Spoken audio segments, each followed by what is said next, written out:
A warm welcome to you.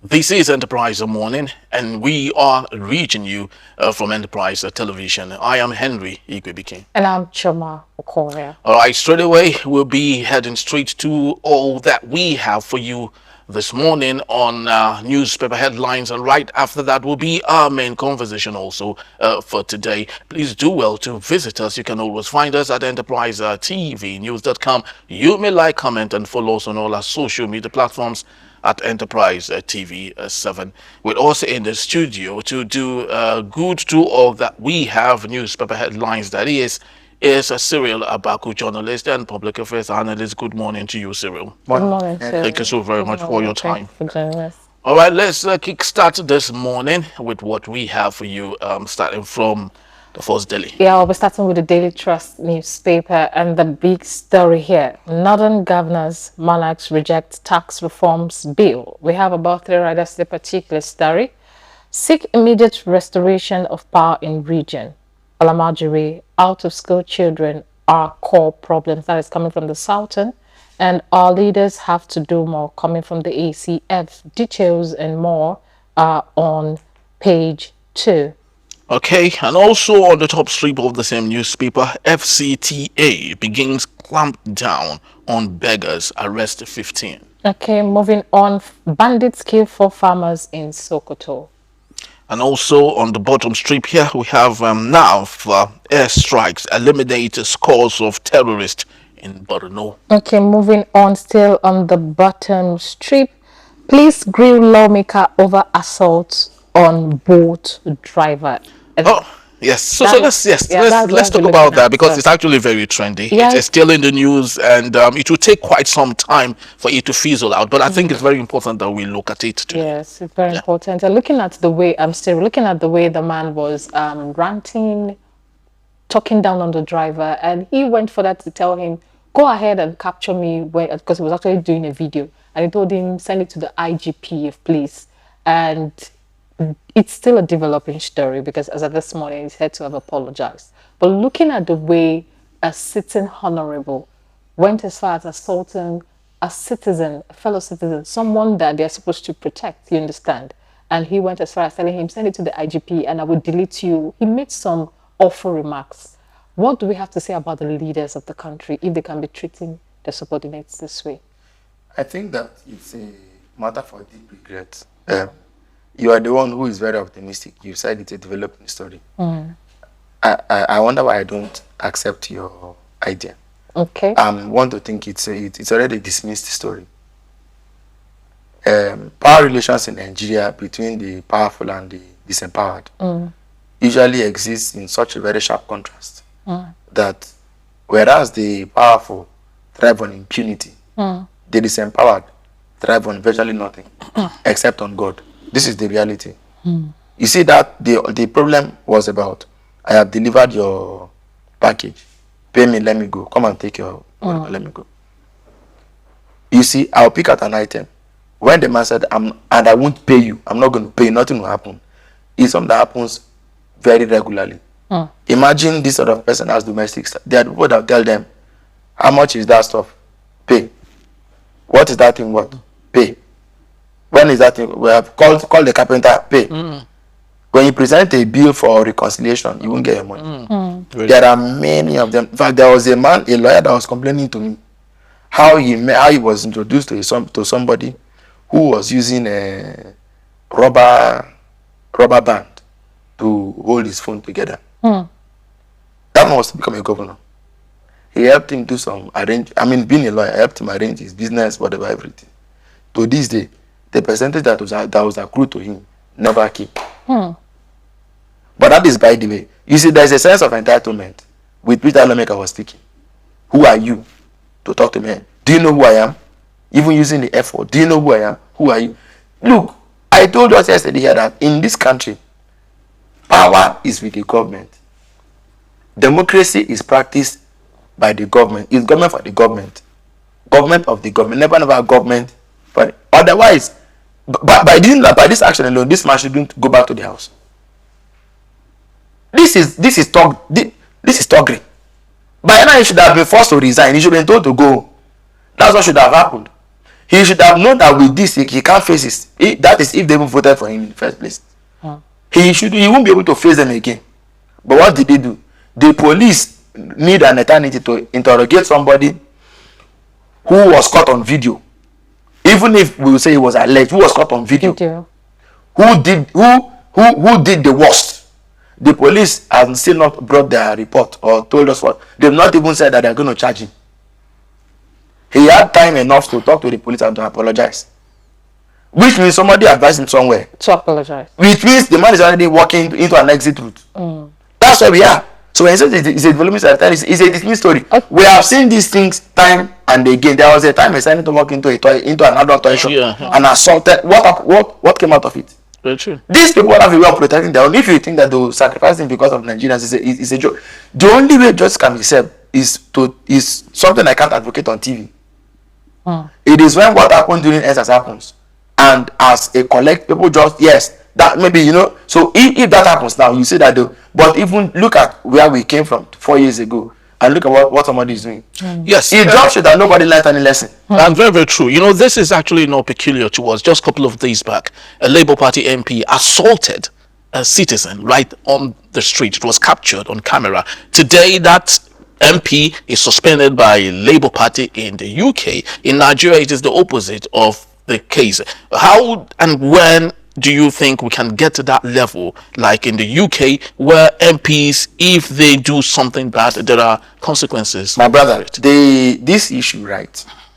It is difficult now for anybody to raise his finger. It's like when Jesus Christ said, any of it that is without sin, you can't go too close to them. You cannot. So we will have to do a different sort of recruitment for leadership. Then make sure that the entry point is extremely sanctified. Hold on, to the extent that you must earn your place in the house. That way, men of value can once again find their voice. When that happens, there are things you won't do among friends. No, not among friends. There are certain people that won't be tolerated among men of like minds. That is the only solution. Anything other than that, now a Labour Party MP, this thing, you can ask me what? Suspended. Even the party will take it from him. But in Nigeria today, the lawmakers are saying that we should give the Nigerians be patient and allow the police to conclude the investigation, which they will not conclude until God knows when. The House of Reps are the ones who they should say this is intolerable. Without prejudice to police report or not. On our own, what the House Committee on Discipline, what are they there for? Why are they not saying that they will conduct their own independent investigation, bring him for questioning? And even if the police fail to do this is why the nation's conscience is alive. If the police fail to, they should suspend him. But they won't do it because you see, among them, they don't commit suicide. They don't dog eat dog. At that level, there's no tribalism. There's no. Everybody must have his share of the cake. Let it go down. They maintain their own stuff. It is the game of the elite. Now, let me say this. Alex Ikwege, did I call the name right? Yeah, Ikwe. If he's up to 40, I don't think he has run. He has passed the 40 mark too far. Yeah. If not for that action, seeing his picture and look, you would think that this is somebody who is responsible. So this man is likely to be a minister in 10 years' time. Well, funnily, he's been there for quite some time now. He was once a local government chairman of his community. He's actually started as a councillor, promoted himself to local government, to, state house of assembly, and right now federal house. So it's actually very disturbing that somebody of that caliber may become a minister, he may become a senator, which he said he actually was before he later changed and said he was a member of House of Assembly. He may later become vice president. He may become an ambassador. Now he may become, or given the way he has been rising. I know Shama, I need to. Can I just land? Okay, I want you to land, but I want you to add this because we're trying to get into another topic. Because he is a youth, and we'll be clamoring for the youth. That's what I'm saying. To go into power, and if a youth with this young blood can treat a fellow Nigerian, that's where I was going. That's what you see. The youth in him this man has many more years ahead of him. Yeah. He may become governor of Abia tomorrow. Who knows? Okay. From there, he may become a senator. He may go on to become vice president, even president. So the question is, aren't we bothered enough that this is even the character that somebody who ought to be the sample of the future is putting up. We should be worried. Then again, is this the sort of behavior that sustaining from the grassroots to this point? Does that, I told you earlier that you can't go close to them. Don't even try it. Because even for you to be a counselor in Nigeria, I know what some people pass through. So that you will even be close to them by Communication. by what was it called? By a long spoon. You'll be fighting to keep yourself in. You see, look at someone like Professor Patutomi. He went and joined the APC and declared Bola Tinubu his leader. Is it ACN back then? Okay. What then happened? When the Oba of Lagos threatened to push Igbos into the river, we saw the sort of, what he wrote and what he was trying to say. All of those are not issues. Everybody has his right to freedom of expression. Then Udomi went from one, he kept on help serving. Then the day came when he said he wanted to be good. He maybe thought he had sold enough to be his own. He thinks that's how they sow. If that is all the people have been sowing, would they have come to meet a party there? He had not sown enough. In spite of all the thinking, in that state, he didn't know the venue of the primary. He woke up in the morning. They told him that they should all come to the stadium. He didn't know the venue. He wanted, there was nobody there. He said this party is the party of witches and wisdom. This party is part of witchcraft. All right. So when we if we have to accept that, it means you must be a wizard and a witch to be able to compete effectively. How many of us want to be that? All right. You can't go close to them. Very true. Very true. But it's sad. Yes. That's a young man like you that should hold promise. Yeah. Actually. He said worse things. Worse. Come on. And he was called the edge of police. Now, he was saying this and the camera was on. My fear is, what will happen when there is no recording? There is nothing to stand as. You see that thing he said, I'll disappear and nothing's going to happen. It speaks volume. Speaks volume. I'll just leave it there. All right, so let's leave it at that. And still, before we leave the Daily Trust newspaper, I think it's very important we look at this. FCTA begins to clamp down on beggars, arrest F-15. As much as we would love to be empathetic to the cause of Nigerians, especially the vulnerable, those who do not have as much as others, do you think this is a right step in the right direction? But I'd love you to domesticate it with what's happening in Lagos. It's all over the place, from one junction to another. It's beggars all over the place. As much as we want to help, as much as we want to, be empathetic, do you think arresting these people or clamping them down is the right step in the right direction? This matter may look like a sociological problem. It is not. It's a political problem. In fact, it drives us right back into the heart of the national question. Who can go where in Nigeria? And if you're there, what can you become? It looks like I'm speaking too much English. Now, you'll be amazed that these people they don't go to beg, they are sent to those places. They are sent. They don't just go, they are sent. Why did you say that? They are sent. And governors in the south are afraid to deal with beggars. Okay. Because they're from the north. To avoid repercussion, to avoid consequence. Not listening that Bola Tinubu is president. It will not happen. They will not send anybody away. The last time something like that happened major was Fashola. And where did he send them back to? To the east. Not to the north. Because everybody treats anything that to do with the north very carefully. It's the reality. Those who begging in Abuja, they're not Abuja natives. They're usually from Kano, Niger, Kaduna. But they distribute them. That's what I'm telling you. They distribute them. It is about a right of entitlement. We can do it. You can do it. We can do it. You can do it. They distribute. In the south, no matter how poor your parents are, you wouldn't now take on a lifetime. It's debasing, actually. It's debasing. Look, and then who have their hands, their legs, everything intact. In the south, even a blind person who can learn hairdressing and become somebody who braids hair. But in the north, it's not the case. And now, yesterday or 2 days ago, northern governors were saying that the hardship in the country, that the worst hit, they are and so on. But these same governors are the ones who disempower the people. As bad, we even condemn it when it happens in the south here. What's the governor doing? Empowerment, hairdressing, They don't do that. Do it over there. You will see a governor with a PhD doing empowerment using bread and cats and noodles and tomato. You know that Shoemaker kits. shoemaker. What is the civilization in that? It's not there. So you find that largely, this is like a system. People just have a way of benefiting from other people being disempowered and being used as tinder box for political advantage. This is the problem.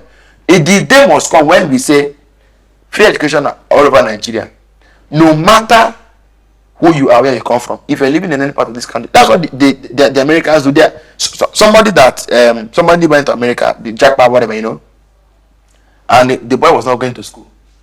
His age mate, his playmate, went and told his parents that boy is not going to school. He's a danger for the future. The state came and took him and put him in school. Once you are a citizen, so the beginning of Nigeria discussion shouldn't begin from taking away subsidy, floating. These are very secondary issues. Begin by telling us this is Nigeria's territory, this is the Nigerian territory, and everybody in this country up to this point is a Nigerian. Okay, all of us must have numbers. We must be numbered. Then you proceed with planning. You can, and then there should be things like birth control, not birth control. That is persuade people to what was family planning. Yeah. You must do these things so that we can plan for ourselves, and that is when we can also, okay, how many are we? How much do we have? Do we need to take subsidy off or not? But to leave the discussion on people are begging, begging is, in Nigeria is just, and let me even shock. I don't know if we are aware. These beggars you're seeing are in employment. You won't count among the unemployed. No, you won't. Please don't. Because I see them like that. When they beg, they remit it to the headquarters. And if you're not among them, you can't beg. They'll pursue you. You can't beg. You think you can just carry your bag and start begging? You know that there are people who own those territories so there's and this is nationwide. They have an institution. They have an association of beggars. It's nationwide. Where they remit the money they beg to headquarters. Who tell them who to beg and who will not beg where. You see what we have become now. So don't just treat it as some random issue. This is something that ties, and they are protected by policymakers. You understand what I'm saying? Yeah. It's like the other day they said they found that the NEL said they went to the senator's house and that they found drugs. That his house was being used as a point of sales. Buyers and sellers come and converge on his property and do business. The man is sitting on the floor of the Senate. I don't believe the NDLEA, because if it is true, they should have arrested him. Very true. Or arrested anybody they found. But the point is, see the kind of news we even hear these days, assuming without considering that was even true. If you have policymakers like senators and rep members, people on the president's cabinet, who as it were, who are the godfathers of beggars and drug dealers, you think those things are going to end? Very true. You see where we are now? All right, so let's move on to the Punch newspaper for this morning. And the big story here, no work, no pay dispute. Federal government invites the unions as strike grounds to universities. And we have some riders here. SANU, NASU, leaders enforce strike across universities. NANS ask federal government to resolve crisis. Okay, moving on. On the bottom strip, we have students reject FCET's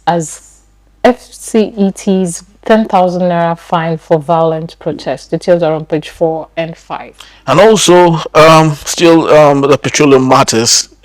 Ghana eyes the fuel imports from Dangote refinery. Okay, moving on. Northern governors oppose Tinubu's planned tax reform. Details are on page 53. All right, so let's look at universities. No work, no pay dispute. Federal government invites unions as strike grounds. Universities. It's a perennial issue.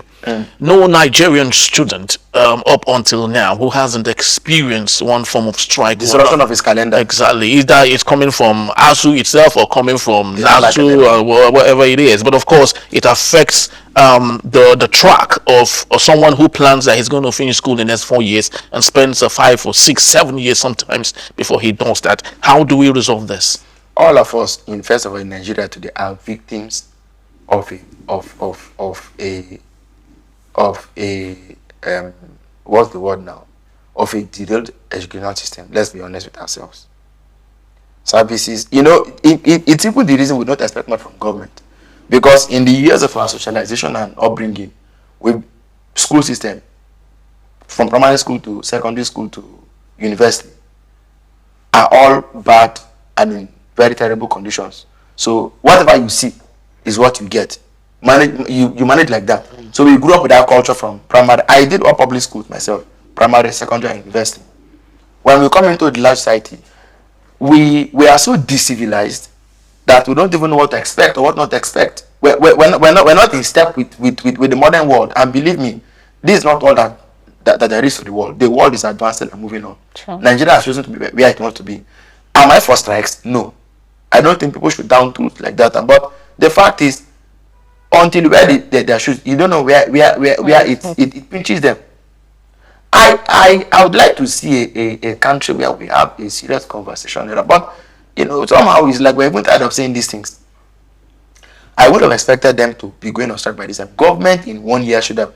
What is the policy of this? What is the focus? On education, that is. No, what's their priority? Is it power? Is it education? Is it the economy? Is it housing? Is it agriculture? Is it industries? Is it health? Nothing. They have no focus.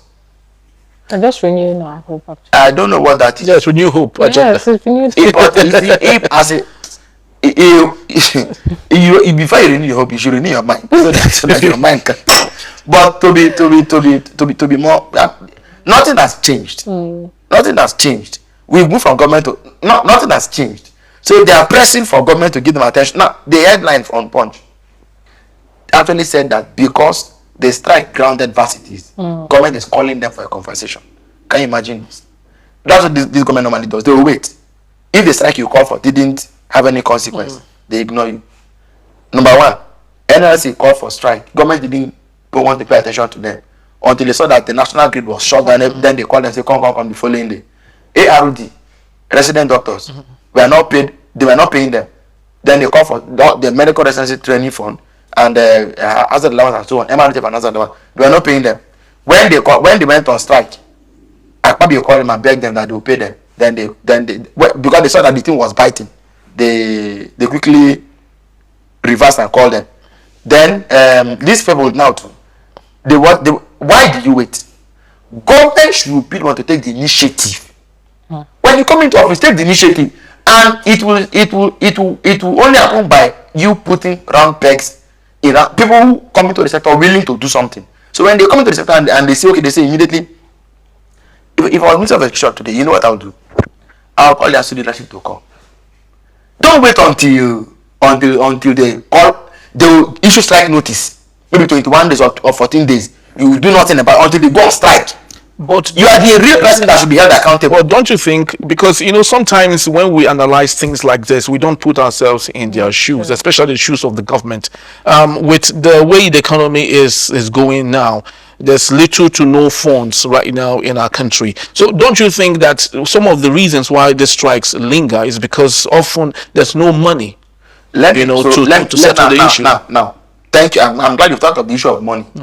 I agree with you to the extent that money is needed, but maybe not to the extent that there's no money. Because let me explain. The vice president is likely to acquire a new aircraft. I know you agree. There's no money. The president got a new aircraft. There's no money. ASU accused Buhari of giving $2 million to the Taliban.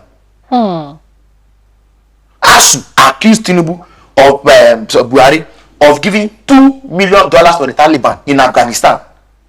I'm not sure the federal government refuted that claim. If I was president, if I was President Tinubu and I came to office and I saw that money was being given in tranches, I would stop it. There are things to prioritize. The government that does not have money took a delegation of how many thousand people to attend COP 20 whatever in Dubai. So they should tell us what exactly they are. Okay, now at this point, now seeing that they don't prioritize even our educational sector. Yes, example, they don't. Yes. Why, if you're in their shoe, from your lens, looking at it from your point of view, why do you think they are not prioritizing? I honestly don't know, but I can tell you something. Ignorance is weaponized in this country. So also is poverty. I told you earlier that the school system has been so destroyed, so that look, listen. Education is not just literacy and numeracy. You do that in primary school. Numeracy and literacy are just for you to be able to read and write and do basic thinking. Education is built on two flanks at least. One, the academic curriculum, which is basically about read, understand, whatever. But then there's also the extracurricular activity which ought to build the character. Do you know why you see universities are supposed to be wide expanse of land, buildings, you know, in certain places that you have lawns. All of these are deliberate. It's to help your mind to be elevated in its thinking and thought. It's deliberate. So that you go to university and come back and you still don't know your right from your left in the world. It's an aberration. But they have so made the thing look like a university is a place where, do you know, I don't know if it's a lie, please correct me. When you go to school, when you did your PS, maybe MS, if you've done that, if you did it, after school, how do you feel? Thank God, finally. That lecturer, this school finally got done. But you know that's not the way it should be. It ought to be that now thank God I have to take on the work. Yes, exactly. Nigerian schools are not very solution. Go to Unilag. Professor Ayodela Wojobi, who in 1975 or 76, Mercedes brought a new class, a new brand, and said it was time for 12,000 because the previous brand was selling for 10,000. Most of the women called myself, Professor Wojobi, come and check. Was it doctor? They say, come and check. This Mercedes, they are need extra 1,000. Check whether it is okay. That man was a mechanical engineer of international standing. He looked at it. He said, those two cars are the same. There's no difference. Most of the women said the two cars should sell for the same amount as the old one. Now, that man invented a car, autonomous one, at Unilag. It's still there. From what we are, the car can go forward and come back at the same time. Autonomous one. Ever since Professor Ojobi died, the car has been in one place. And that car is enough charm offensive for Nigeria to relaunch this. All what we say is this: autonomous. Maybe you bring in partners, you look at the car, and put it on the road. Just something, but the way the Indian did that, and every Indian can have it. Yeah. If you did that, it's a simple thing. Who produced that car? It came from the Nigerian educational system. It is enough to re-advertise us, but our people don't think. Professor Ebenezer, I've forgotten his surname. He won the Nigerian Prize for Science, the NLNG Prize for Science. He brought up a technology that can help to cover potholes in on roads. The man died. That could have been the next Awojobi, Awojobi. But Henry, if our system is not willing to change itself, maybe these strikes are helping to tell government that still you've not done. Maybe it's like the voice of crying in the wilderness. But I think that the day comes, that day comes when we're able to galvanize our people to say Nigeria matters. We are the leader of the black race. We matter. But you have leadership that's not willing to think and reason properly. Should I lay shed tears for them? I don't think I should. Thank you so much, Sheila. Just before we leave, maybe let's we've been talking a lot of politics. Maybe let's do a little bit of soft news here, and particularly sports, if you may, just before we leave. Manchester United.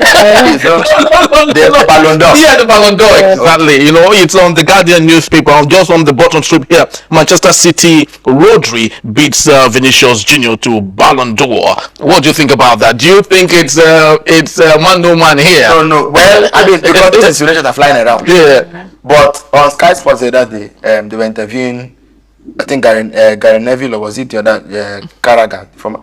But this guy was there. Richards, Thierry Henry, Igwe Henry, and one other. So one of them said Rodri, because Rodri is playing from an unlikely angle for the performance he was bringing in. But Vinicius Junior was, of course, already a striker. Yeah, he scores some years ago, this man won it. The Italian defender, is it Fabio Cannavaro? He was a defender, but it was an unlikely thing to, but his performance brought him up to the point where he won. So sometimes these exceptions can happen, but I would have still preferred the Vinicius Junior. Yeah, exactly. Because Vinicius ticked all the boxes. Of course, very, very well. The only tournament they said he didn't do was Copa America, but I mean Vinicius is he should have won it in my opinion. I don't know why. But do you think Ballon d'Or will still be trusted, or do you think it would really, raise hopes for attention? Well, so let me say this. Sometimes the world big prizes, you could call me a student of the Nobel Prize, especially for literature. In 1997, Dario Fo won it. Till now, the world can't understand how Dario Fo won it. 1997. In fact, it led to the resignation of some of the judges. Say, who is Dario Fo? An Italian jester to win the, you know, the Nobel Prize. A prize that sometimes they won't award if there's nobody who could win it. Yeah. But from Sully Prodo down to this year's winner, you know, I mean, sometimes these prizes have this psychology of doing what you don't expect them to do. Exactly. But by and large, you still wouldn't. My own problem is, why will Ademola Lookman be rated 14th? Lookman should have been in the first 5. Very true.